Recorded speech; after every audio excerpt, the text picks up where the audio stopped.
How the specter of communism is ruling our world. The specter of communism did not disappear with the disintegration of the Communist Party in Eastern Europe. By editorial team of the 9 commentaries on the Communist Party. Chapter 2, Communism's European Beginnings. Table of Contents. Introduction. 1. Karl Marx's Satanic Works. 2. Marxism's historical context. 3.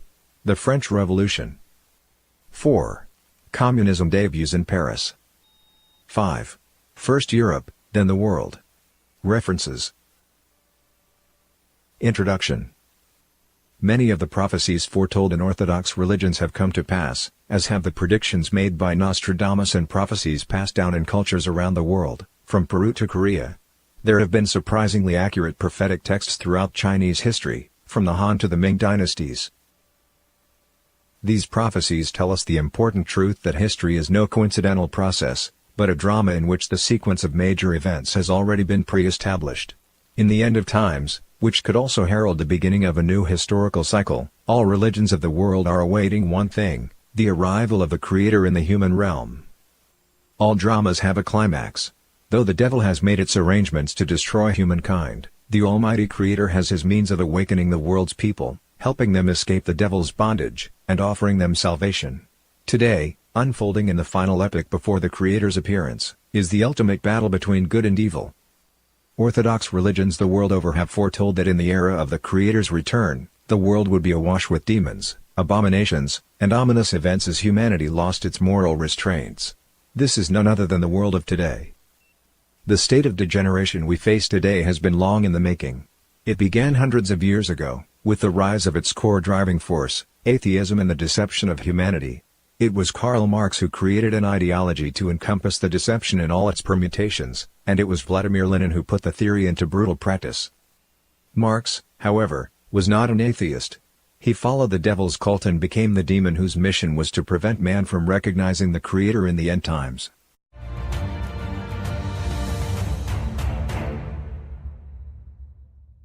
(1) Marx's Satanic Works.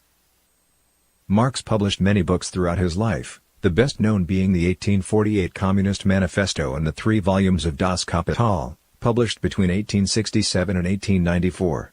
These works form the theoretical basis for the communist movement. What is less widely known is that Marx's life was a process in which he turned over his soul to the devil and became its agent in the human realm. In his youth, Marx had been a devout Christian. He was an enthusiastic believer in God before being overcome by his demonic transformation. In his early poem Invocation of One in Despair, Marx wrote of his intent to take revenge on God. So a God has snatched from me my all. In the curse and rack of destiny. All his worlds are gone beyond recall. Nothing but revenge is left to me. On myself revenge I'll proudly wreak. On that being, that enthroned Lord. Make my strength a patchwork of what's weak. Leave my better self without reward. I shall build my throne high overhead. Cold, tremendous shall its summit be. For its bulwark, superstitious dread. For its marshal, blackest agony. Writing to his father, Marx described the changes he was experiencing. A curtain was fallen, my holiest of holies was ripped apart, and new gods had to be set in their place. A true unrest has taken mastery of me and I will not be able to calm the excited spirits until I am in your dear presence. In his poem The Pale Maiden, Marx wrote, Thus heaven I've forfeited, I know it full well. My soul, once true to God, is chosen for hell. Marx's family clearly noticed his change. On March 2, 1837, his father wrote to him, Your advancement, the dear hope of seeing your name someday of great repute, and your earthly well-being are not the only desires of my heart. These are illusions I had had a long time, but I can assure you that their fulfillment would not have made me happy. Only if your heart remains pure and beats humanly and if no demon is able to alienate your heart from better feelings, only then will I be happy. One of Marx's daughters wrote that when she was young, Marx told her and her sisters many fairy tales. Her favorite was the meandering story of Hans Rockel, a wizard who was always short of cash and had no choice but to sell off his lovely puppets to the devil. What Marx sold to the devil in exchange for his success was his own soul.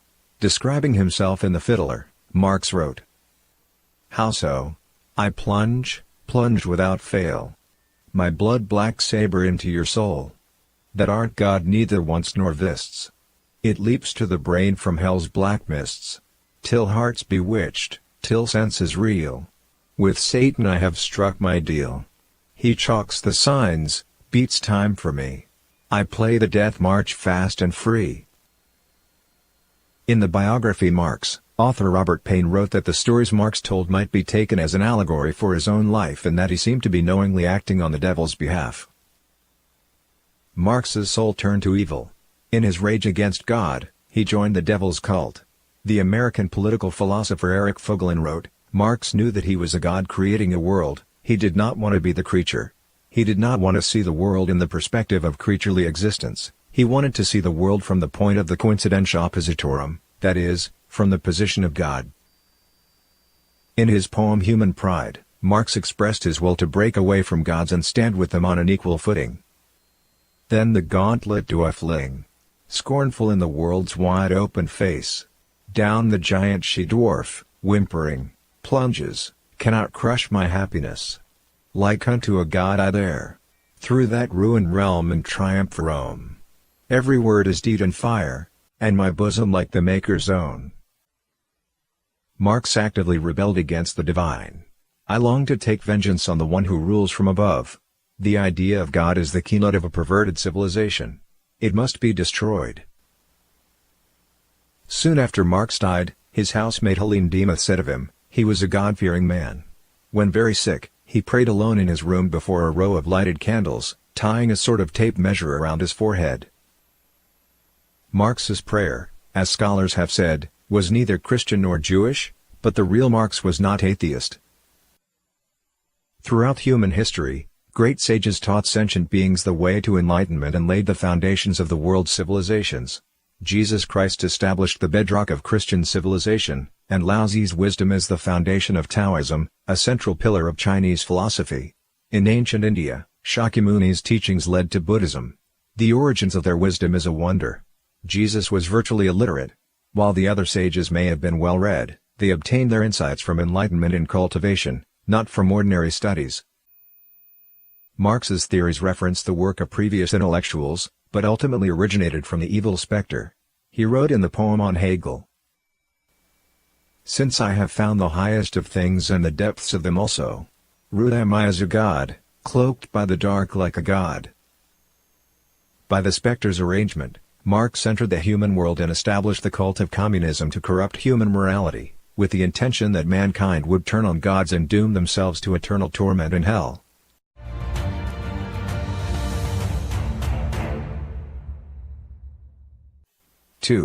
Marxism's historical context. In order to spread Marxism, the evil Specter laid down various intellectual and social foundations. We will examine these two components that serve as the context for the rise of communism. Scholars believe that Marx's theory was deeply influenced by Hegel and Ludwig Feuerbach. Feuerbach was an early denier of God's existence.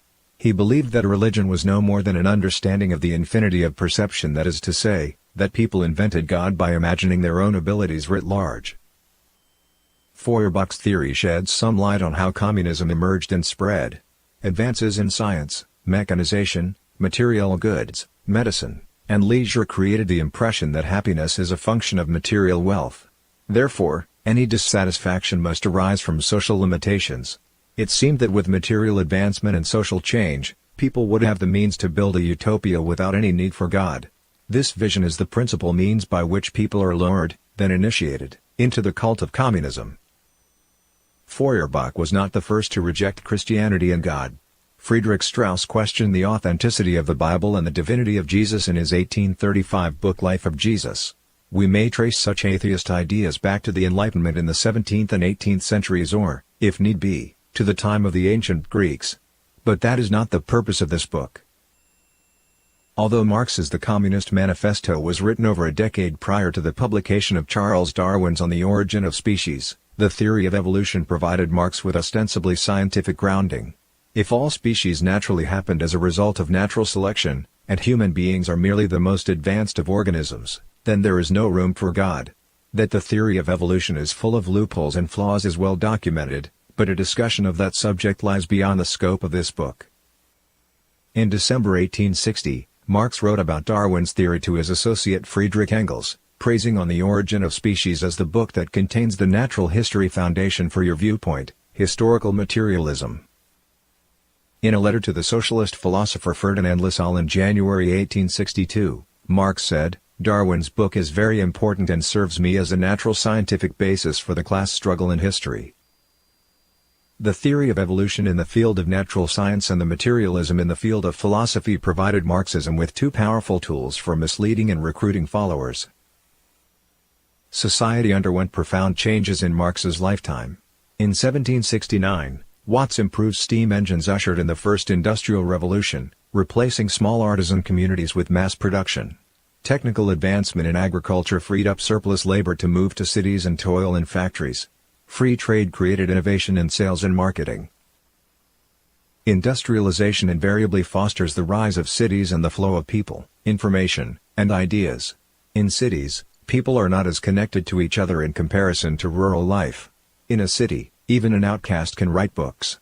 Following his exile from Germany, Marx moved to France, Belgium, and then England, where he settled down in the Dickensian environment of the London slums. The Second Industrial Revolution began in Marx's later years, bringing electrification, the internal combustion engine, and chemical manufacturing. The invention of the telegraph and the telephone revolutionized communications. Each change threw society into upheaval as people scrambled to adapt to the new reality amid technological shifts. Many could not keep up, leading to the polarization of haves and have-nots, economic crises, and the like. This upheaval created ripe conditions for spreading Marx's view of social norms and traditions as oppressive relics to be destroyed. At the same time, as technology made it possible to transform nature on a large scale, humanity's arrogance grew. Rather than viewing Marxism as the result of social upheaval and the attendant intellectual trend, these factors should be understood in light of the devil's plans to destabilize humanity and spread Marxism among mankind.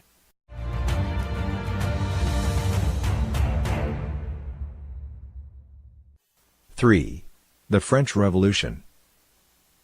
The impact of the 1789 French Revolution was massive and far-reaching. It destroyed the monarchy, overturned the traditional social order, and began a system of mob rule. Engels said, "A revolution is certainly the most authoritarian thing there is. It is the act whereby one part of the population imposes its will upon the other part by means of rifles, bayonets, and cannon. Authoritarian means, if such there be at all, and if the victorious party does not want to have fought in vain, it must maintain this rule by means of the terror which its arms inspire in the reactionists." The Jacobin Club that took power after the French Revolution knew this well. After sending French King Louis XVI to the guillotine, Jacobin leader Maximilien Robespierre's reign of terror executed another 70,000 people, most of whom were completely innocent. Later generations wrote on Robespierre's epitaph, "Who thou art who passest, pray. Don't grieve that I am dead. For had I been alive this day, thou'dst been here in my stead." The three policies of political terror, economic terror, and religious terror, practiced by the Jacobin Club in the French Revolution, appeared as a prelude to the tyranny of the Communist Party. In a precursor to the political killings under Lenin and Joseph Stalin, the French revolutionaries instituted the Revolutionary Tribunal and set up guillotines in Paris and other places. Revolutionary committees decided whether a prisoner was guilty, while special agents of the National Convention held authority over the military and administrative subdivisions. The sans-culottes, or proletariat, held status as the most revolutionary class. According to the Law of 22 Prairial, enacted on June 10, 1794, pre-trial and defense counsel were banned, and all convictions were required to result in the death penalty. In lieu of evidence, rumors, inference, and personal judgment were all valid for the purpose of obtaining a verdict. The law's promulgation greatly expanded the reign of terror, with an estimated 300,000 to 500,000 people jailed as suspects. Likewise, the economic terror of the Jacobins seemed to preface the war communism that would be implemented in Russia by Lenin. A law passed on July 26, 1793, made hoarding an offense punishable by death. One of the greatest adversaries of the French revolutionaries was the Catholic faith. During the Reign of Terror, Robespierre, painter Jacques-Louis David, and their supporters established a form of atheism based on Enlightenment trends, called the cult of reason, to replace Catholicism. On October 5, 1793, the National Convention abolished the Christian calendar and instituted the Republican calendar. On November 10, the Notre Dame de Paris was rechristened the Temple of Reason, and an actress portrayed a goddess of reason as an object of worship for the masses. The cult of reason was quickly enforced throughout Paris. Within a week, only 3 Christian churches remained operating. Religious terror filled Paris. Priests were arrested en masse, and some were executed. The French Revolution not only provided a model for the Soviet regime established by Lenin. It is also closely connected to the development of Marxism. François-Noël Babeuf, a utopian socialist who lived through the French Revolution and was executed in 1797 for his involvement in the conspiracy of the equals, advocated the abolition of private property. Marx considered Babeuf to be the first revolutionary communist. France was heavily influenced by socialist ideologies in the 19th century. The League of Outlaws, which took Babeuf as its spiritual founder, developed rapidly in Paris. German tailor Wilhelm Weitling joined the Outlaws in 1835.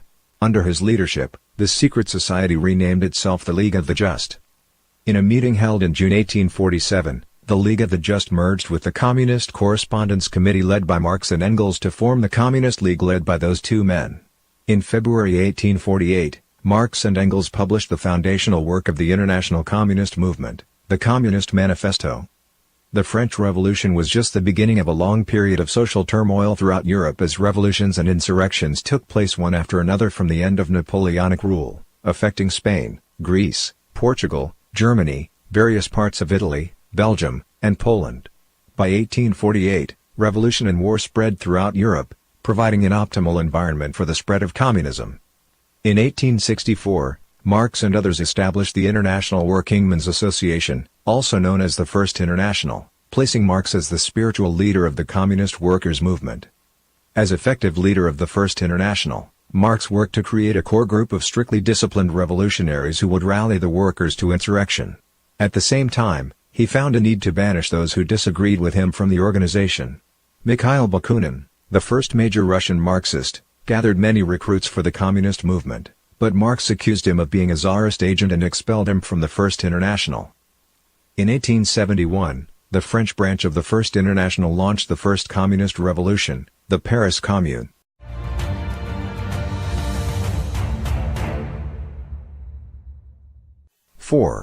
Communism debuts in Paris.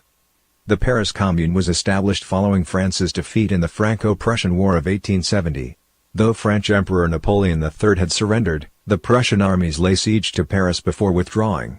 The humiliation of surrender, combined with long-standing unrest among the French workers, led to a general uprising in Paris, and the newly established French Third Republic withdrew to Versailles, leaving a power vacuum in the capital.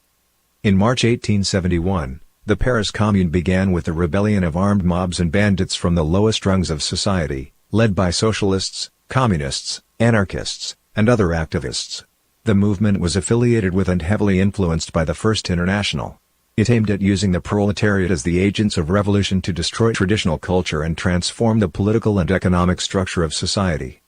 What followed was killing and destruction on a massive scale as the rebels laid waste to the exquisite relics, monuments, and art of Paris.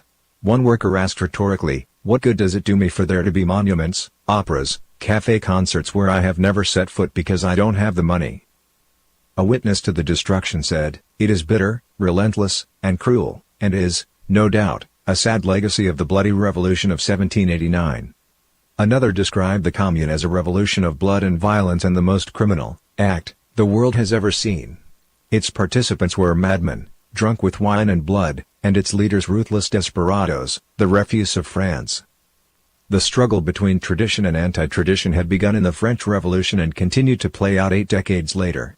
The honorary chairman of the Paris Commune said, "Two principles share France, that of legitimacy and that of popular sovereignty. The principle of popular sovereignty rallies all men of the future, the masses who, tired of being exploited, seek to smash the framework that suffocates them." The extremism of the Commune originated in part from the hate-filled ideas of Henri de Saint-Simon, a utopian socialist who considered the welfare of a country proportionate to its number of workers. He advocated the death of the rich, whom he believed to be parasites. In the Civil War in France, Marx described the Commune as a communist state. The direct antithesis to the empire was the Commune. The cry of social republic, with which the February Revolution was ushered in by the Paris proletariat, did but express a vague aspiration after a republic that was not only to supersede the monarchical form of class rule, but class rule itself. The Commune was the positive form of that republic. Additionally, he wrote, the Commune intended to abolish that class property which makes the labor of the many the wealth of the few. The Paris Commune pioneered the characteristics of communist revolution. The Vendôme column commemorating Napoleon was destroyed. Churches were looted, clergy slaughtered, and religious teachings banned from schools. The rebels dressed the statues of saints in modern clothing and affixed smoking pipes to their mouths. Women participated in the savagery with enthusiasm that sometimes surpassed that of their male counterparts. A Chinese called Zhang Daiyi, who was in Paris at the time, described the situation. The rebellious not only included male thugs, women also joined in the rampage. They took up lodging in high buildings and feasted on delicacies. But their pleasure was short-lived, as they were unaware of the danger coming to them. On the verge of defeat, they looted and burned buildings. Priceless treasures were reduced to ashes. Hundreds of female rebels were arrested and admitted that it was mainly the women who led the arson. The violent frenzy that accompanied the fall of the Paris Commune is unsurprising. On May 23, 1871, before the last line of defense had fallen, the Commune authorities ordered the burning of the Luxembourg Palace, the seat of the French Senate, the Tuileries Palace, and the Louvre. The Paris Opera House, the Paris City Hall, the Ministry of the Interior, the Ministry of Justice, the Palais Royal, and the luxury restaurants and high-class apartment buildings on both sides of the Champs-Élysées were also to be destroyed rather than allowed to fall into the hands of the government. At 7 p.m., Commune members, carrying tar, asphalt, and turpentine, started fires at multiple locations across Paris. The magnificent Tuileries Palace was lost to the flames. Fortunately, the arsonists' attempts to torch the nearby Louvre were foiled by the arrival of Adolphe Thiers' troops, who extinguished the conflagration. Marx quickly readjusted his theory in the wake of the Paris Commune. The only modification he made to the Communist Manifesto was that the working class should break down and destroy the state mechanism, not simply take it over.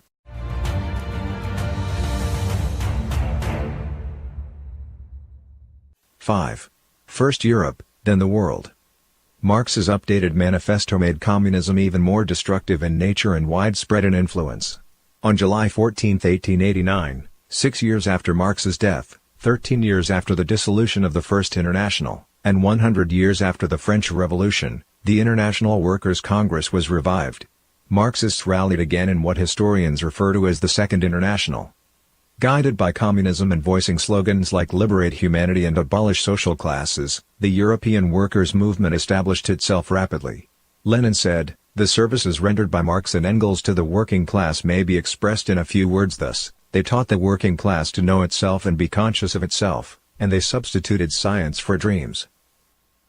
The devil used lies and indoctrination to infect popular movements with communist ideology. More and more people accepted its ideology.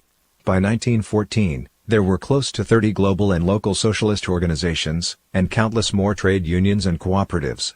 At the outbreak of World War I, there were more than 10 million union members and more than 7 million cooperative members. In How to Change the World, Reflections on Marx and Marxism, historian Eric Hobsbawm wrote, "In these European countries, virtually all social thought, whether or not politically motivated like the socialist movement or labor movement, are visibly influenced by Marx." At the same time, communism began to spread to Russia and the East via Europe. From 1886 to 1890, Lenin studied Das Kapital, prior to which he had begun translating the Communist Manifesto into Russian. Lenin was imprisoned and later exiled. At the start of World War I, he was living in Western Europe. World War I led to the triumph of communism in Russia. At the time of the 1917 revolution that toppled Tsar Nicholas II, Lenin was in Switzerland. Half a year later, he was back in Russia and seized power in the October Revolution. Russia was a nation with ancient traditions, a vast population, and abundant natural resources. The establishment of the Soviet regime on the territory of the world's largest country was a huge boon for the world communist movement. Just as World War I assisted the rise of the Russian communists, World War II prompted the communist movement to proliferate across Eurasia and swallow up China. Stalin said, "This war is not as in the past. Whoever occupies a territory also imposes on it his own social system." After World War II, the Soviet Union became a superpower armed with nuclear weapons, and it manipulated world affairs to promote communism throughout the world. Winston Churchill said, "A shadow has fallen upon the scenes so lately lighted by the Allied victory. Nobody knows what Soviet Russia and its Communist International Organization intends to do in the immediate future, or what are the limits, if any, to their expansive and proselytizing tendencies." During the Cold War, the free world engaged in a fierce confrontation with the communist camp that spread across 4 continents. Like a Taoist Taiji symbol, one half was cold communism and the other was hot communism. The nations of the free world, democratic in form, slowly turned socialist in essence.